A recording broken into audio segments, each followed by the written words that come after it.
Bismillahirrahmanirrahim. Assalamualaikum warahmatullahi wabarakatuh. Alhamdulillahirabbil alamin. Alhamdulillahilladzi anzala al-Qur'ana anzalahu fi syahri Ramadan tibyanan likulli syai'in wa hudan wa busyra lil mu'minin. Asyhadu an la ilaha illallah wahdahu la syarika lah wa asyhadu anna Muhammadan abduhu wa rasuluh. Allahumma shalli wa sallim ala nabiyyina Muhammadin wa ala alihi wa ashabihi wa man tabi'ahum bi ihsanin ila yaumiddin. Amma ba'du. Bapak Ibu sekalian, jamaah pengajian Suara Muhammadiyah, alhamdulillah kita bisa bermuqabalah, kita bisa bertatap muka, kita bisa berkumpul di tempat yang mulia ini untuk tafaqquh fiddin, mempelajari dan memperdalam ajaran agama yang selama ini kita yakini dan kita amalkan. Karena belajar, ya, khususnya kita mempelajari ajaran agama yang kita yakini ini harus kita jadikan sebagai kebiasaan. Ya, kebiasaan ini tidak akan pernah berakhir kecuali nanti kita wafat atau meninggal. Dan belajar ini tidak mengenal usia. Ya. Saya teringat dengan salah satu guru saya. Beliau ini baru belajar Islam itu setelah pensiun dari dinas militer Mesir. Berarti kurang lebih umurnya 60 tahun ya ke atas, itu baru belajar Islam. Jadi Bapak Ibu jangan dibayangkan kalau di Arab, ya, salah satunya di Mesir itu semua orang ya, mempelajari dan mengetahui ajaran Islam. Ya, di Mekah saja itu ada keturunannya Abu Lahab, ya, Abu Jahal juga ada. Apalagi di Mesir, ya, selain ada keturunannya Nabi Musa, ada juga keturunannya Fir'aun. Ya, jadi sama seperti kita, ada juga yang baru sadar belajar itu setelah umurnya sudah senior. Ya. Nah, guru saya ini baru belajar untuk menghafal dan mendalami Al-Quran itu setelah pensiun dari dinas militer, dan beliau pangkatnya sudah tinggi. Tetapi karena semangatnya yang tinggi, itu beliau ternyata mampu menghafal Al-Quran di usianya yang sudah sepuh, sudah 60 tahun, dan tidak tanggung-tanggung menghafal Al-Qurannya itu dengan 7 cara membaca Al-Quran. Jadi tidak hanya satu model cara membaca Al-Quran, ya, tapi 7 cara. Misalkan pasti Bapak Ibu sering mendengar, ya, atau pernah mendengar wadduhi wallaili idza saji ma wadda'aka rabbuka wa ma qala. Nah, itu biasanya dibaca oleh saudara-saudara kita yang tinggal di Afrika Utara, orang Islam yang kebanyakan tinggal di Afrika Utara, Irak Warash dan lain sebagainya. Dan banyak dari teman-teman saya yang kemudian mengambil sanad, ya, belajar qiraah sab'ah dari guru saya ini. Artinya apa?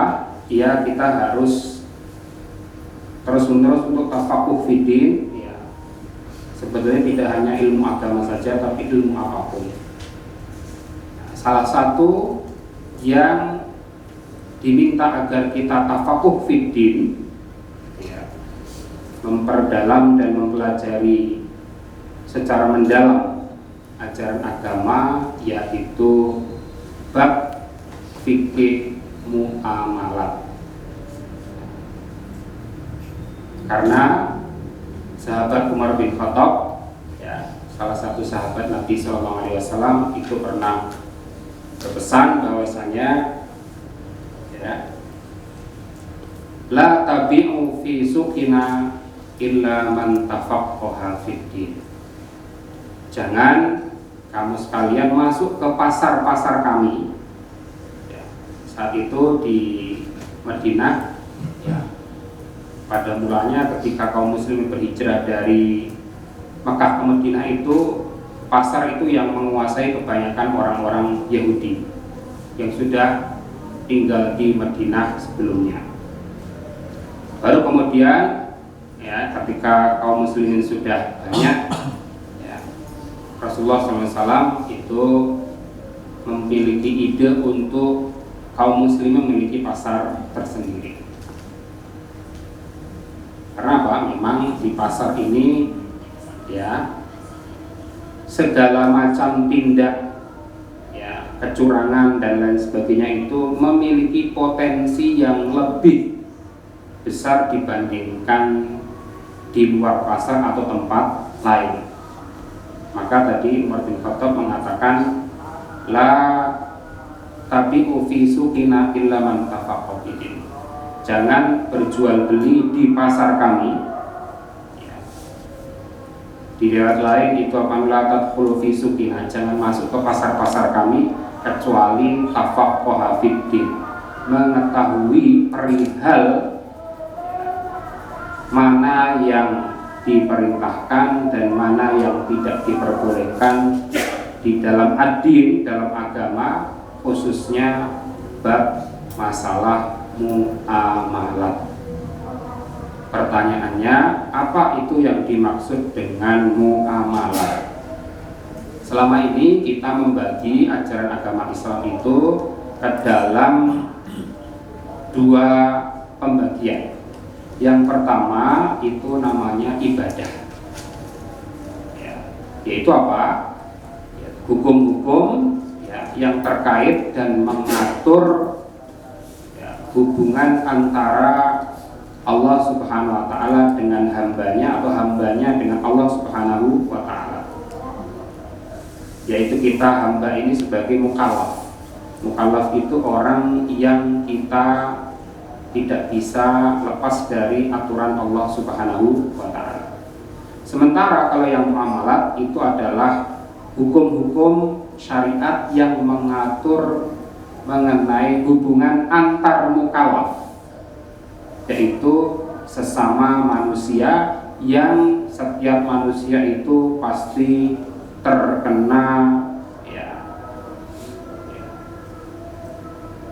hukum Allah Subhanahu wa Ta'ala atau memiliki tanggung jawab, ya, dan tidak bisa lepas dari aturan-aturan Allah Subhanahu wa Ta'ala. Kenapa kita tidak bisa lepas dari aturan-aturan Allah Subhanahu wa Ta'ala? Ya, karena kita adalah makhluk Allah Subhanahu wa Ta'ala yang diturunkan kepada kita para nabi dan rasul. Dan khusus untuk kita adalah Nabi dan Rasul terakhir, yaitu Nabi Muhammad Sallallahu Alaihi Wasallam. Karena kalau tidak diberikan aturan atau namanya syariat, ya, lewat perantara para Nabi dan Rasul, gitu ya, maka, ya, kita akan atau hidup kita ini akan kacau. Karena apa? Masing-masing kita memiliki aturan-aturan tersendiri sesuai dengan hawa nafsu kita masing-masing. Maka alhamdulillah, ya, kita hingga detik ini kita menjadi seorang muslim, menjadi seorang mukmin yang kita, ya, hidup ini menggunakan panduan aturan dari Allah Subhanahu wa Ta'ala. Nah, dalam hal muamalah ya, ini sebetulnya ada banyak sekali yang diatur.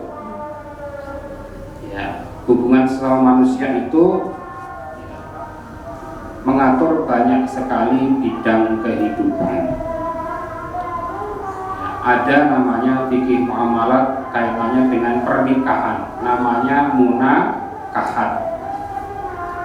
Ada fikih muamalat atau bab muamalat terkait dengan siasah ya. Itu biasanya terkait dengan politik. Juga ada bab muamalah terkait dengan ekonomi dan bisnis atau dimaksud dengan tijarah ya. Khususnya ya, hubungan antara manusia terkait dengan saling bertukar harta di antara manusia itu. Termasuk di dalamnya ada namanya hukum waris, itu juga bagian dari bab muamalah. Dan hanya di dalam agama Islam sajalah, misalkan ada namanya hukum waris ya, makanya kemarin ya, ketika datang salah seorang anggota lembaga fatwa ya, Mesir itu bercerita ya, kalau di Mesir itu orang-orang Kristen Koptik ya, yang mereka Natalannya itu tanggal 7 Januari itu selalu menyelesaikan permasalahan-permasalahan peninggalan harta keluarga itu menggunakan hukum warisnya orang Islam. Nah, kemarin ya, salah satu anggota lembaga fatwa Mesir atau mufti Mesir itu menceritakan hal yang demikian. Berarti kita patut bersyukur ya, ajaran agama kita ini ya, memiliki aturan yang ideal, aturan yang lengkap terkait dengan kehidupan manusia ya, sesama manusia, salah satunya dalam hal warisan hingga masalah ekonomi dan bisnis. Nah, pertanyaannya kenapa harus ya ekonomi dan bisnis ini harus diatur? Karena nanti kita kaitkan dengan tujuan. Kenapa sih Allah Subhanahu wa Ta'ala menurunkan aturan-aturannya yang disebut sebagai syariat itu?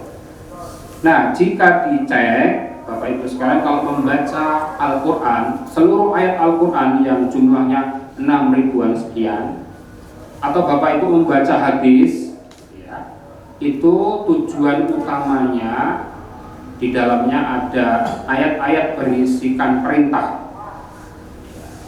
untuk sholat, zakat, dan lain sebagainya, atau ayat dan hadis terkait dengan larangan ya, larangan syirik ya, termasuk larangan berzina, minum minuman keras dan lain sebagainya. Itu tujuan utamanya salah satunya menjaga harta manusia agar maslahat. Apa itu yang dimaksud dengan maslahat? Maslahat itu ya, bisa dimaknai banyak sekali. Maslahat itu diantaranya teratur. Ya. Teratur bagaimana dalam hal kaitannya dengan harta? Teratur ketika harta itu berpindah dari satu orang ke orang lain melalui akad-akad ya, yang menjamin perpindahan harta dari satu orang ke orang lain itu berjalan dengan baik. Tidak ada yang dirugikan, tidak ada yang dizolimi dan lain sebagainya. Itu namanya maslahat. Maka seluruh aturan Allah, baik itu berupa perintah maupun larangan, itu pasti tujuannya untuk kemaslahatan hidup manusia, salah satunya dalam hal harta manusia yang perlu diatur, yang perlu dijaga. Maka yang namanya mencuri nggak boleh. dalam Islam.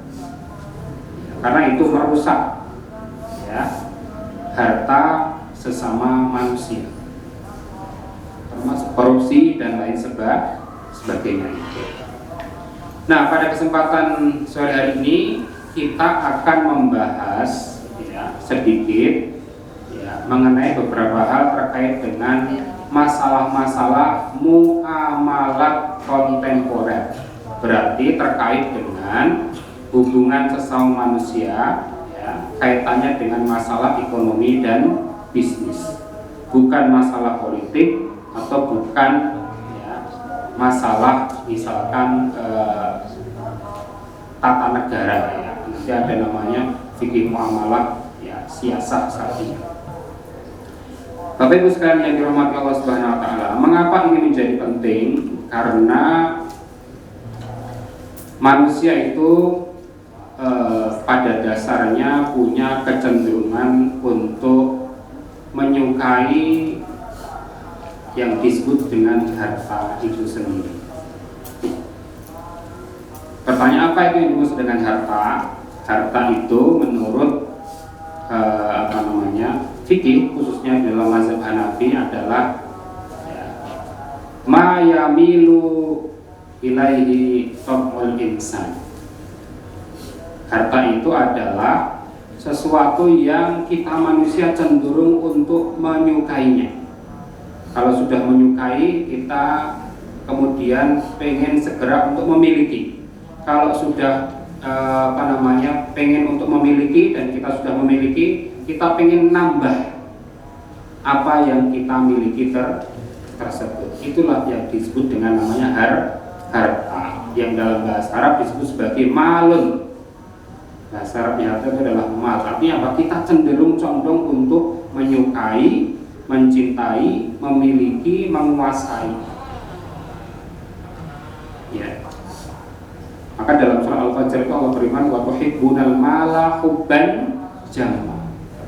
Dan manusia itu sudah diinformasikan oleh Allah Subhanahu wa taala, salah satu cirinya itu adalah apa? Menyukai harta dengan sangat, bahkan membabi buta.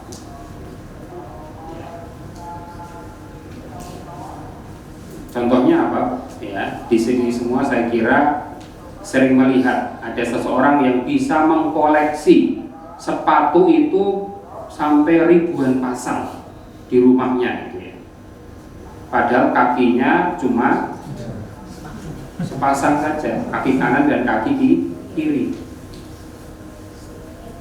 Ada di antara kita mungkin sering melihat ada orang yang punya koleksi baju itu sampai 10 lemari. Ya, apalagi sekarang sudah ada namanya pay letter gitu ya, ibu-ibu ya, mbak-mbak di sini itu kalau sudah lihat live gitu ya, ada koleksi baru langsung dimasukin keranjang gitu ya, di check out. Ya. Padahal apa, di rumah itu tumpukan koleksi bajunya masih banyak. Jadi sekarang ya, kalau zaman dulu itu 10 hari sebelum lebaran itu mal-mal, toko-toko pada ya rame. Sekarang ramenya itu di HP gitu ya. Live-nya itu semakin kenceng gitu ya. Karena apa tadi? Manusia itu condong dan menyukai yang namanya harta itu sendiri. Harta itu yang mulai dari pakaian, ya, sandang, papan, pangan dan lain sebagainya, yang kecenderungannya manusia itu menyukai untuk memiliki, mengkoleksi dan menambah terus-menerus terhadap harta itu.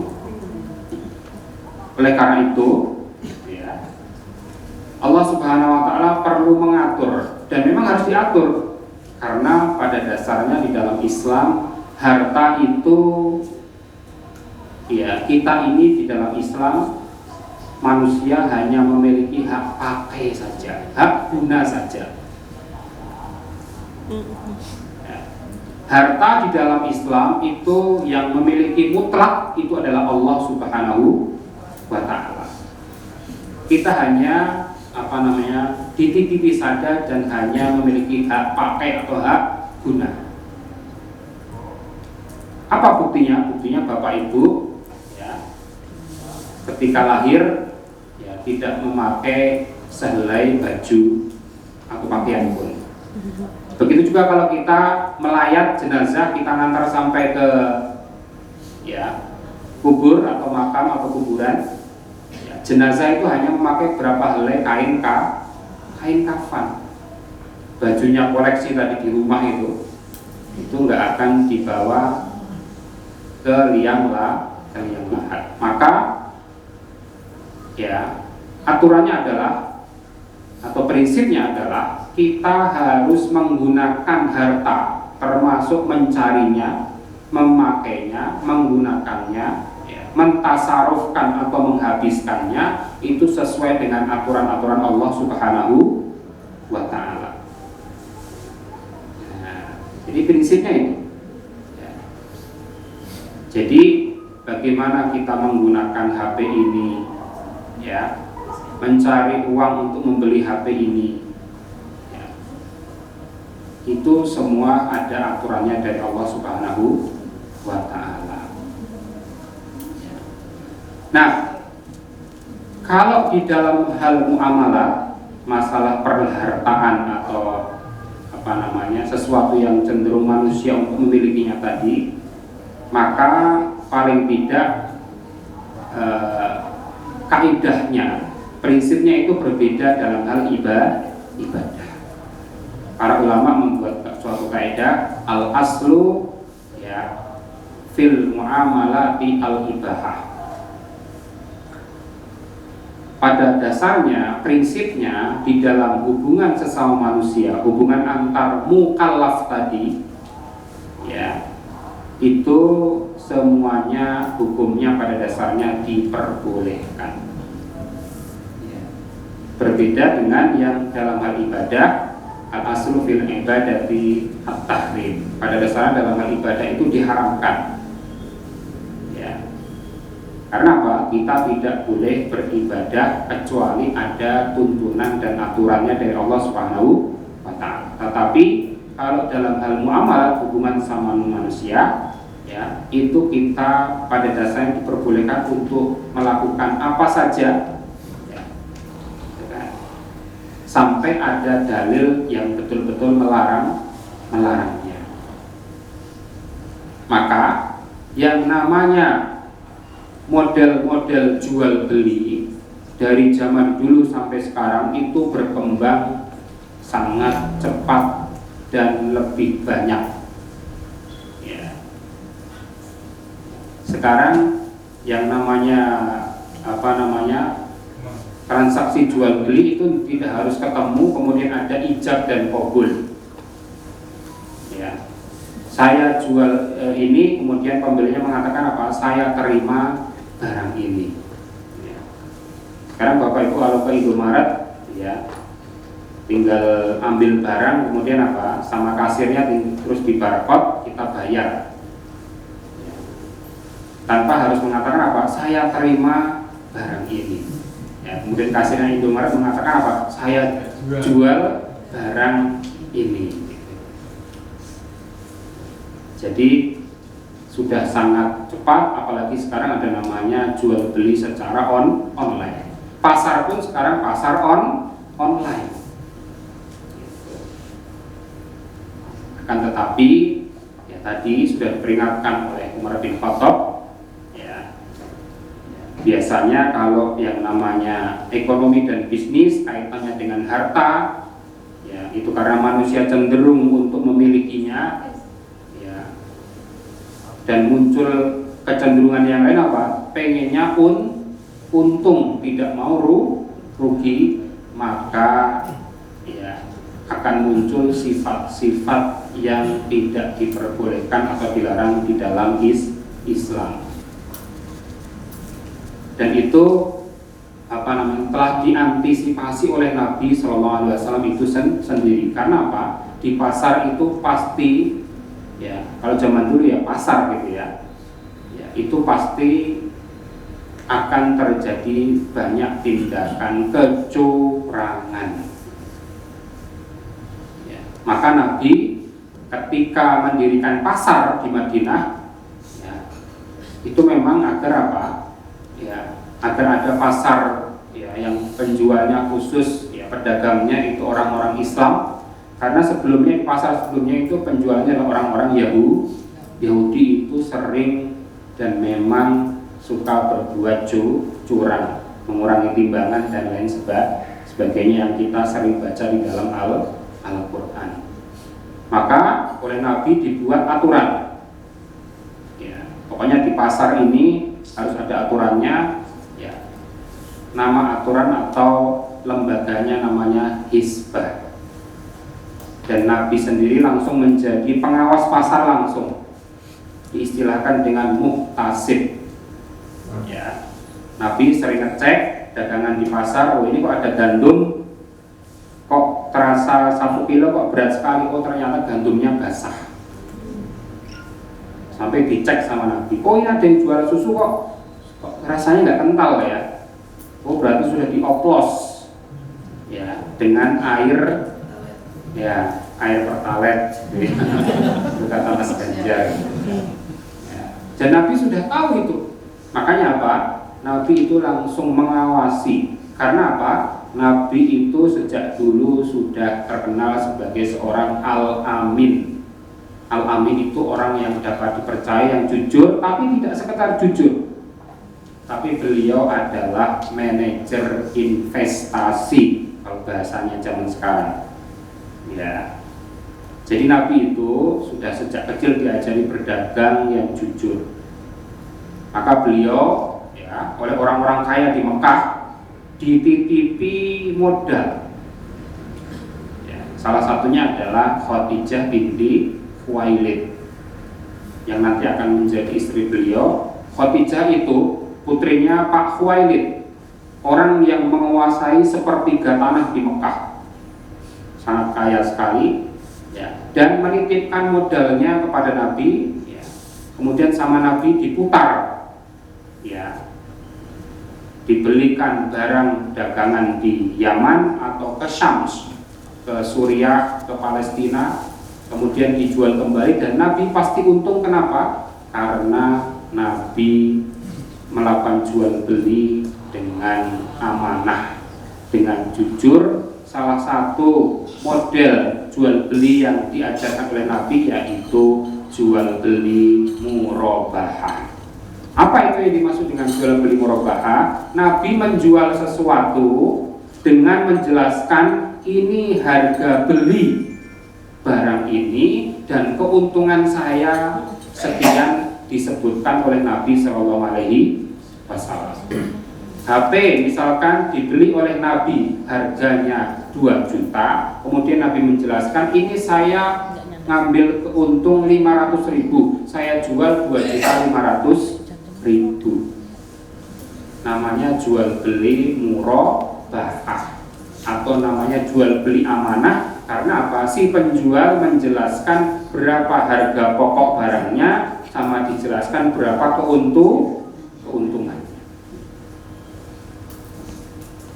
Jadi itulah cara berdagang Nabi Shallallahu Alaihi Wasallam. Sehingga apa? Ya, konsumen, pembeli itu merasa tenang. Ya, karena apa? Ya, diinformasikan berapa harga belinya, harga pokoknya, sama keuntungan yang didapatkan oleh si penjual. Jadi Bapak Ibu sekalian yang dirahmati Allah Subhanahu wa taala, itu yang telah diajarkan oleh Nabi, ya, dan menjadi prinsip dasar nanti dalam hal muamalah. Nah, tadi kita kembali ke prinsip dasar muamalah itu segala sesuatunya diperbolehkan kecuali ada dalil yang melarangnya. Jadi Bapak Ibu bisa berkreasi jual beli apapun, ya, asalkan ya tidak ada dalil yang melarangnya. Contohnya apa? Nabi SAW pernah bersabda, naha Rasulullah SAW an samanil kalbi wa mahril bagi, ya, wa khulwanil kahin. Nabi SAW melarang dari menjual atau menghargakan anjing. Jadi jual beli anjing itu tidak diperbolehkan. Ya, karena apa? Nanti muncul kaidah setiap yang dilarang untuk dimakan biasanya tidak boleh diperjualbelikan. Yang kedua, Nabi melarang dari mahril bagi, yaitu apa? Upah yang didapat dari pekerjaan, mohon maaf, melacur. Ya, mahril bagi itu tidak diperbolehkan. Yang ketiga, khulwanil kahin misalkan. Nabi mengajarkan, ya, dalam ini melarang untuk apa? Ya, dari profesi yang namanya dukun. Khulwanil kahin itu upahnya dukun. Nah, gitu ya. Jadi profesi dukun yang bekerja sama dengan jin itu tidak diperbolehkan. Ya. Karena apa? Ya, namanya perdukunan ini biasanya tidak bisa dipisahkan dari pasar. Begitu ya. Ya, kemarin nggak tahu, anak saya tiba-tiba menginformasikan, Pak, ada film di Netflix. Ya, sekarang kan nontonnya di Netflix Bapak Ibu ya. Itu ada film baru ya, judulnya Segoro 10 atau Segoro Santet Segoro berapa gitu. Ternyata apa? Itu isinya cerita di pasar itu banyak pedagang yang menggunakan guna-guna santet ya, agar apa? Atau penglaris biar apa? Biar laris. Wah, itu ya. Jadi apa namanya, saya nggak tahu juga gitu ya, di tempat kita ada nggak yang seperti itu. Ternyata banyak ya. Kalau ada restoran misalkan ya, itu kok sudah ada kandang hewannya atau apa ya, biasanya kadang-kadang menurut orang Jawa itu pakai penglaris ya.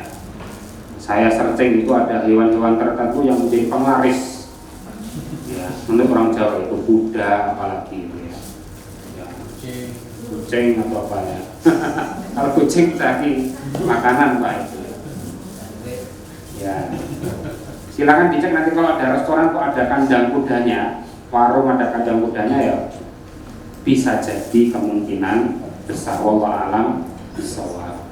Namun Bapak Ibu yang sekalian dirahmati Allah Subhanahu wa taala, karena dalam hal muamalah tadi itu kaitannya dengan sesuatu yang dilarang ya, jadi kita boleh melakukan apapun kecuali ada larangan yang pasti seperti yang disabdakan oleh Nabi hal tadi, maka paling tidak ada hal-hal yang harus kita ketahui, larangan apa saja terkait dengan muamalah ini. Nah, biasanya di dalam ekonomi syariah itu disingkat larangan-larangan dalam hal muamalah ekonomi dan bisnis ini menjadi magodir. Ya, larangan-larangan Allah dalam Al-Quran, dalam ayat-ayat dan hadisnya itu disingkat menjadi magodir. Ya, ada huruf M, ada huruf G, ya, ada huruf D, ada huruf F. Magodir. M yang pertama itu larangan Allah itu namanya adalah maisir. Bapak Ibu ya. Yang kedua itu goror.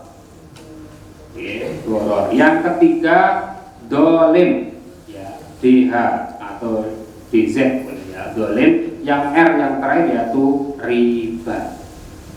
Ya, berarti dalam hal muamalat hubungan sama manusia, khususnya dalam hal ekonomi dan bisnis, itu kita harus tahu larangan-larangan Allah Subhanahu wa taala, apa yang dilarang, karena tadi kaidahnya ya, kita boleh melakukan apa saja kecuali ada larangan di situ.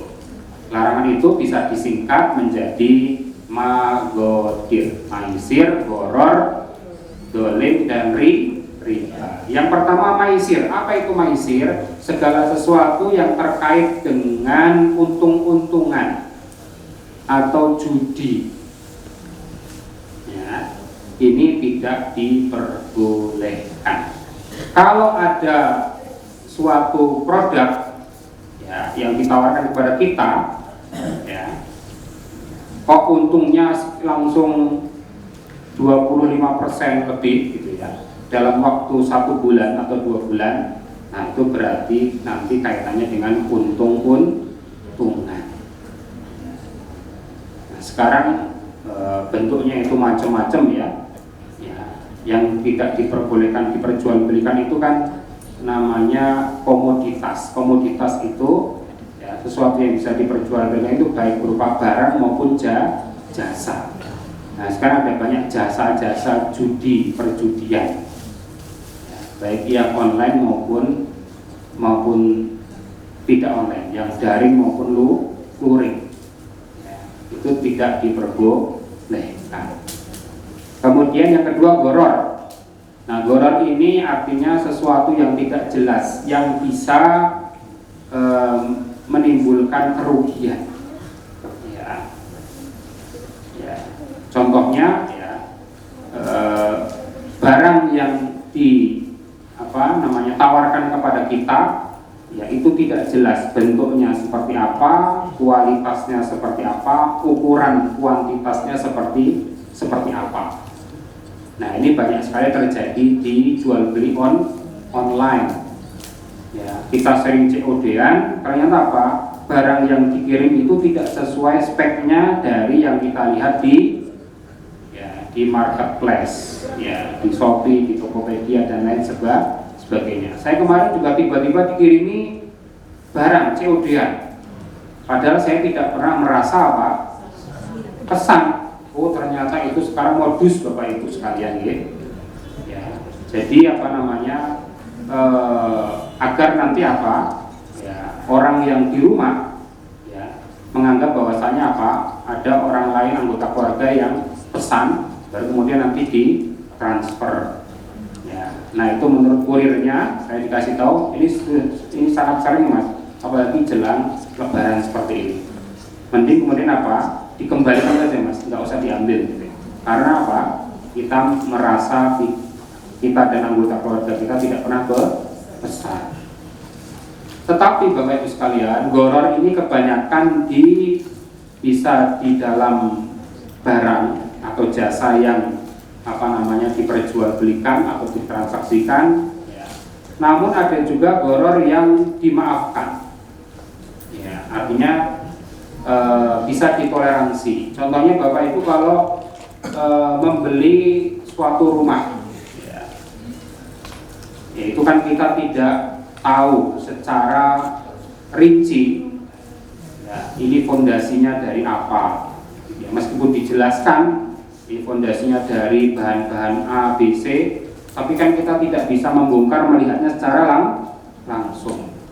Nah dalam hal yang seperti ini termasuk goror yang hal-hal yang tidak jelas di dalam akad jual beli yang bisa dimaafkan ya, ini bisa ditolerir. Yang ketiga yang dilarang dalam al-ghadir tadi adalah sesuatu yang sifatnya zolim ya, sesuatu yang sifatnya zolim ini ya, karena bisa merugikan ya konsumen ya dan lain sebagainya.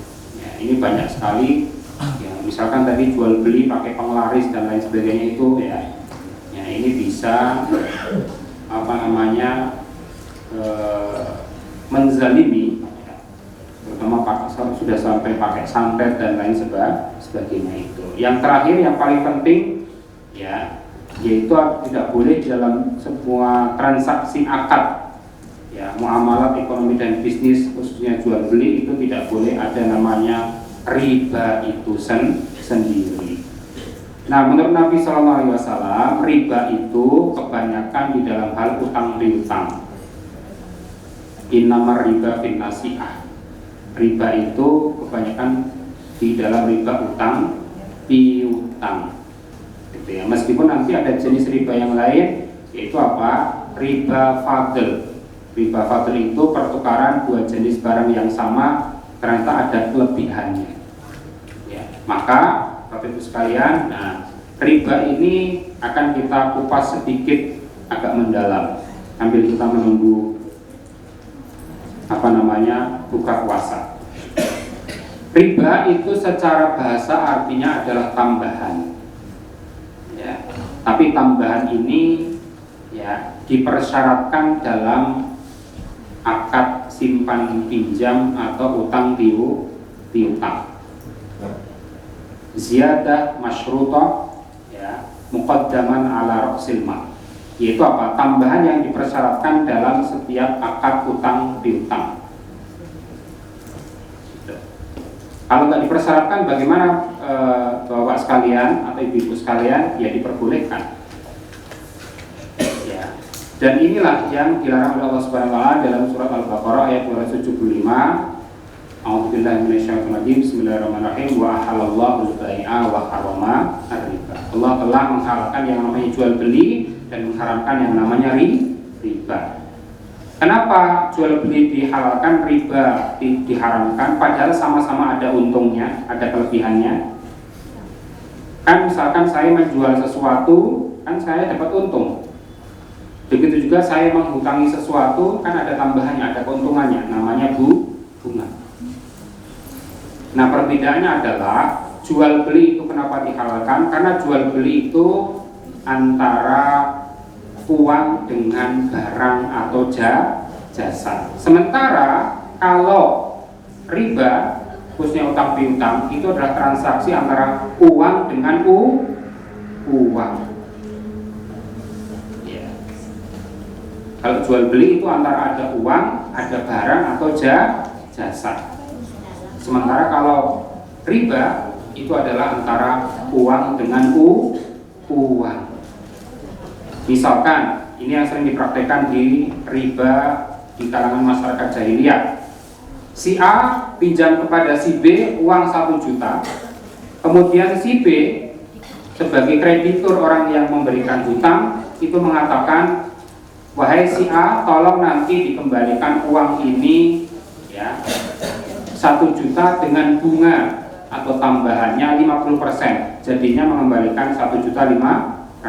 Itu model yang pertama riba jahiliyah. Yang kedua, model riba jahiliyah itu si A minjam kepada si B ya, 1 juta. Di awal akadnya si B tidak mengatakan tambahi ya dengan bunganya 50% tidak.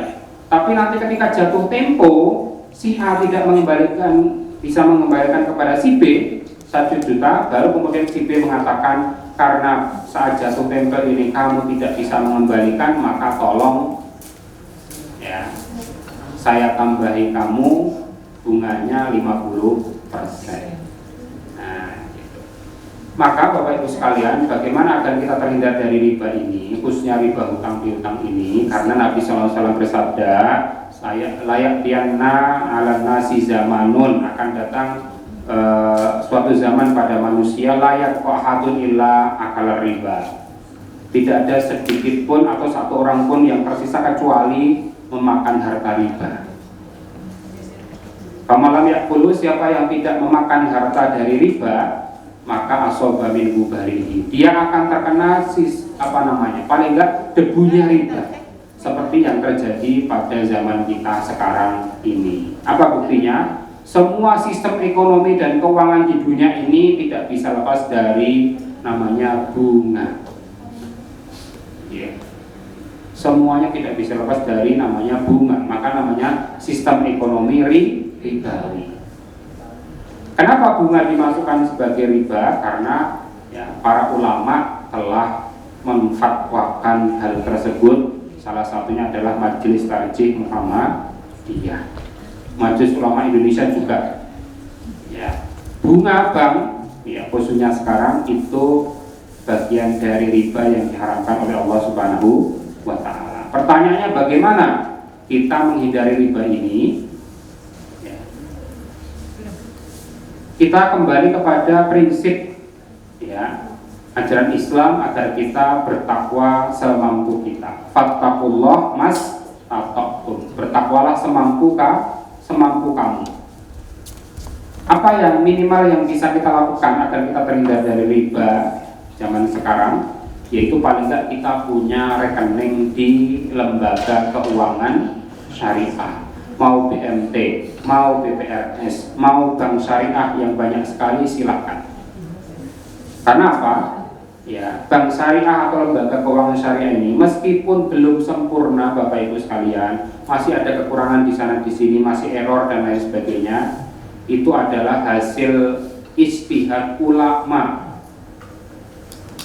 ya, untuk memberikan solusi kepada umat Islam agar kita terhindar dari riba itu sendiri. Ya. Bisa dibayangkan sekarang bunga itu kalau di rentenir di pasar itu, itu sudah bisa setahun itu bisa 100%, bahkan lebih. Tapi kalau di bank-bank yang tidak syariah, bank konvensional, itu paling setahun 9 sampai 12 atau 15%. Karena ada acuannya BI rate. Bank Indonesia punya acuan suku bunga nggak boleh lebih dari 12-15% per tahun. Tapi kalau Bapak Ibu rentenir, ya, kalau sudah saya ke pasar kota gede itu, ya, pagi-pagi itu sudah mengumpul semua, banyak orang itu rentenir, ya, yang ya melayani para pedagang di pasar. Nah ini bagian dari mengapa riba itu diharamkan oleh Allah Subhanahu wa taala, ya karena tadi ya terjadi tindak kezaliman, merugikan dan lain sebagainya. Ya, dan itu sudah terbukti di mana-mana ya. Maka paling tidak mari kita punya niatan berhijrah. Kalau yang selama ini belum punya rekening di lembaga keuangan syariah, paling tidak ya kita azamkan Ramadan ini punya rekening, mau meskipun itu BMT UMY misalkan ya. BMT UMY itu alhamdulillah itu saya lihat programnya lumayan bagus ya, ada pembebasan hutang ya, riba dari rentenir itu punya program seperti itu ya. Silahkan mau rekening apapun, sehingga yang punya keuntungan ya bisnis, dagang, dapat gaji, upah, segera pindahkan ke rekening yang syariah. Karena apa? Kita tidak bisa lepas dari sistem riba, maka sebetulnya saya sendiri pun masih punya rekening di lembaga keuangan yang tidak syariah. Ya karena apa? Bukan saya yang sengaja, tapi karena sistemnya tadi. Ya. Misalkan mohon maaf saya dapat sekolah, saya dapat beasiswa. Nah, beasiswa ini mengharuskan rekeningnya tidak syariah. Ini kan karena keadaannya terpaksa. Maka begitu turun langsung saya pindahkan ke rekening yang syariah. Karena itu bagian dari usaha minimal kita ya, di era ini di mana kita semua tidak bisa lepas dari sistem ekonomi ribawi itu sendiri.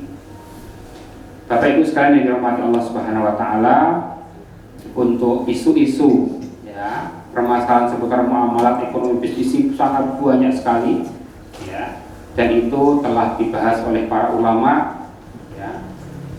Mulai dari tadi kita diminta untuk paling tidak punya rekening di bank syariah atau di lembaga keuangan syariah, BMT, BPS dan lain sebagainya. Tetapi masih ada di antara saudara-saudara kita yang mengatakan bank syariah itu misalkan lebih kejam daripada bank konvensional. Karena apa? Ada yang mengatakan sama saja.